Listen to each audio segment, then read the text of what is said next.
Hey everybody, this is Ray Ramirez. This slide program here is for my buddies over at the Rio Grande Fly Tires Club and anyone that's interested in tying a woolly worm. I'm dedicating this particular pattern to those of us that are traveling up to the hill country, up to Junction for October fish, and it's a pattern that's worked in the past for as a subsurface fly, and hopefully I'll get to do another one that might be a surface fly later on. This is the woolly worm, a typical old pattern that's been used by many fly fishers, and it works out very, very well. The materials that we use for this particular fly are a 3x long nymph hook, and I'm using a number 8. You can use a larger pattern. Usually smaller than this, you're going to get smaller fish. Actually, I've never caught any huge fish with this one, so maybe I ought to go with a 6 or a 4. At any rate, this is the hook that we're tying right now.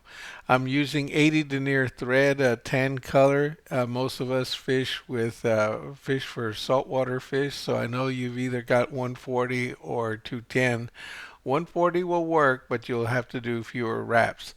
I'm also going to be using a 3.3 millimeter round bead, in this particular case a gold tungsten bead, and I'm going to be using an orange yarn for the tail.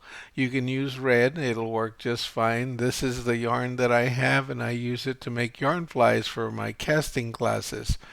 The body is J. Fair's short chuck. I used to use brown, well, I still use brown chenille and tan chenille and kind of a cream colored chenille, depending on the color. But I just like all of the color in this particular uh, chenille that J. Fars puts out. And of course, this is peacock with a whole lot of iridescence to it. In this case, I'm using a saddle hackle, which is a chartreuse barred. I like the little buggy look that it gives, and you can change those colors too.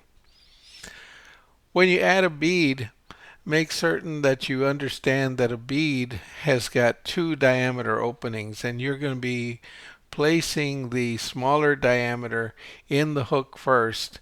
And in this particular hook that I use, I don't even have to pull down the barb. It'll go right in, goes all the way to the front. And then what I'll do is I'll start adding wraps. I'm going to add wraps at the very beginning to jam the bead in place and make sure that it does not move. And you might want to check and make certain that it doesn't. Also, I'm using a bobbin that's adjustable because I tend to break thread, especially when I'm using freshwater type thread.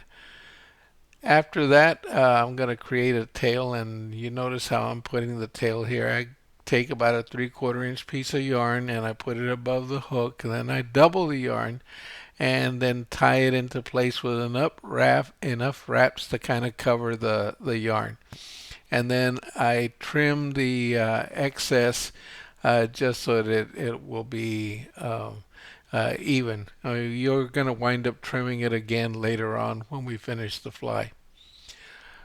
The body material is the first thing that I put on. I guess you could go with a feather, but I like putting on the body material, and I lock it into place, and I make several wraps just to make sure that it's secure and it's not going to fall off. I hate for it to fall off after catching one or two fish, especially on the kayak. It's a little difficult to change flies, although you may want to change flies regularly if you're not getting any hits. The next thing is to add the feather, and here I'm wrapping the feather into place. I add enough wraps to make it and secure it also. Then once I'm done, then I'm going to start moving my thread forward, because what we're going to wind up doing is wrapping these two materials back toward the bead. So the first thing I'm going to wrap is going to be the body material, which is the J-Bars chenille, and I'm going to move it all the way till it's just behind the bead, and then I'll secure it with thread. Then I'm going to follow it with with the feather, but before I do the feather, I kind of make it and splay it so that it's going to present a very nice outline as I move forward.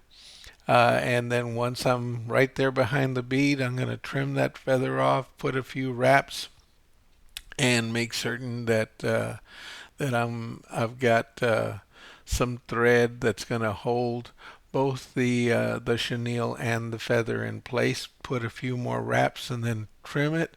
Put some half hitches or whip finish the thread and then trim.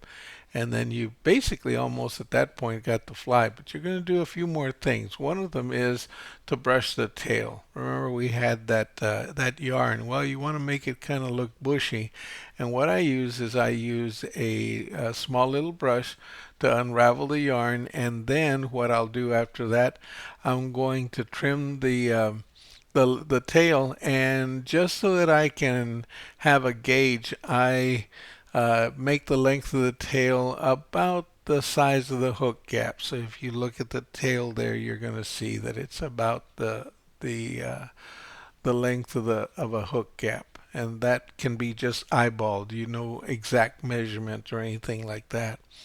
Once you have it, you might want to add some head cement behind the bead and trim any unsightly feather points. You know how we fishermen, want the fly to look perfect. I'm certain that the fish doesn't care, but it's just something that you might want to be, and that's the completed fly. Remember that you can tie this particular fly in several variations. You can tie it in bead form, as we did here, or beadless, or non-beaded. And so these are the variations, and of course change the color of the chenille, change the color of the tail, change the color of the feather, just about anything is possible. And then once you're there, make sure you add some wraps and cement the head on on the one that's non-beaded. That'll make it a nice, bulky head. All right. Well, I hope you all get to give this a try and try this variation of the woolly worm called the Hill Country woolly worm. You all take care.